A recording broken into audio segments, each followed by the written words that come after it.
I'm Haley B. Miller, and this is Ohio Politics Explained, a podcast where you give us 15 minutes and we give you all the news you need to sound smart and impress your friends.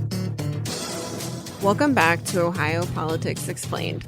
Today, we'll dig into how the Iran war is affecting the U.S. Senate race, backlash over an anti-Sherrod Brown ad, and where Amy Acton stands on key policing issues. Almost 2 months until the November election, folks. Joining me today is Anthony Shoemaker. Hi, Haley. We're deep in election season now, aren't we? Yeah, we are. Let's start with Iran.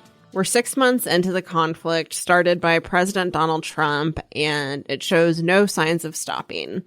Trump recently traded military strikes for economic sanctions, so the fighting is less visible, at least for now. But it could still be a headache for Senator John Husted in November, especially if gas prices stay high. Yeah, I mean, affordability is the big issue in the election. We've heard it over and over again. And one of the big places people are feeling it is at the gas pump. I mean, people aren't necessarily, according to the polls, thinking of the Iran war as a huge issue for the election, but the political impact of it is.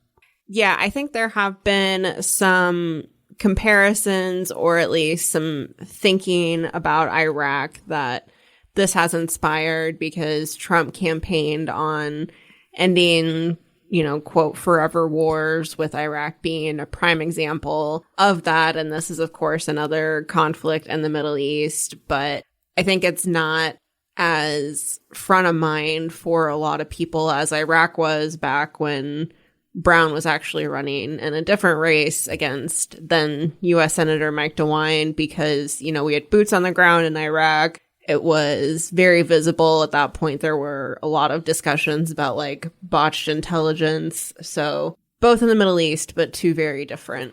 Yeah, I mean, the Iraq war, we had to hire casualties, boots on the ground. The daily images of it were just different, whereas the Iran war is more kind of a back and forth over the Strait of Hormuz, and, there aren't boots on the ground, so it's just a different kind of conflict. Yeah, and I think that's why Sherrod Brown is really hitting Husted on the economic aspect of this.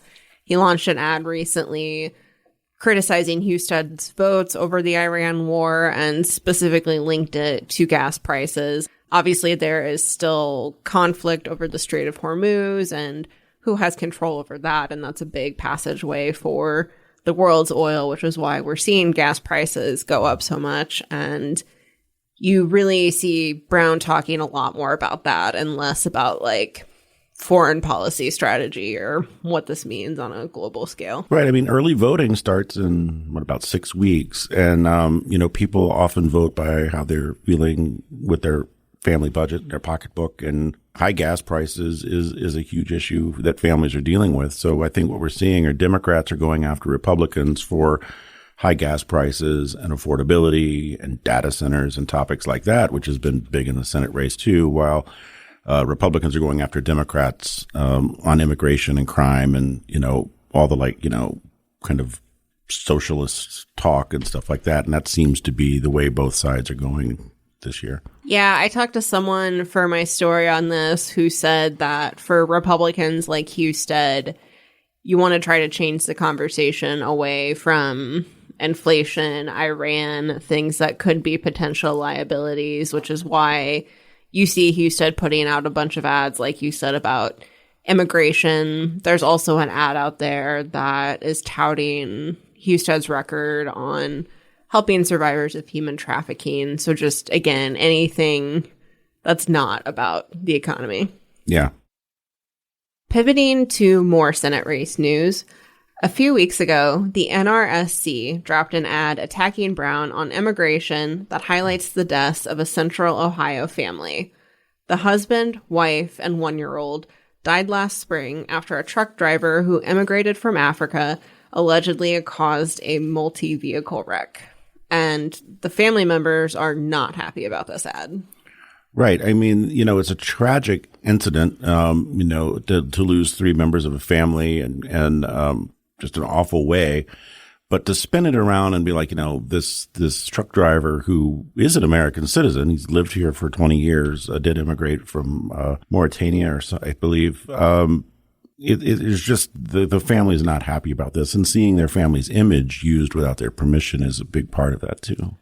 Right. The ad includes footage of the accident. It includes a photo of the family that was taken by a family friend. So they're just really frustrated, want to see it taken down. At this point, the NRSC has replaced it on TV with a new ad. There's sort of a new ad cycle that's been launched, but the ad featuring this family is still on YouTube and has a lot of views. Yeah, and sometimes families want to get their message out and take a tragedy and use it politically to maybe make a change or something, but that's not what happened here. This was kind of done without the family's knowledge and without their permission. Right. And this case had already gotten some attention from Republicans in Ohio before now.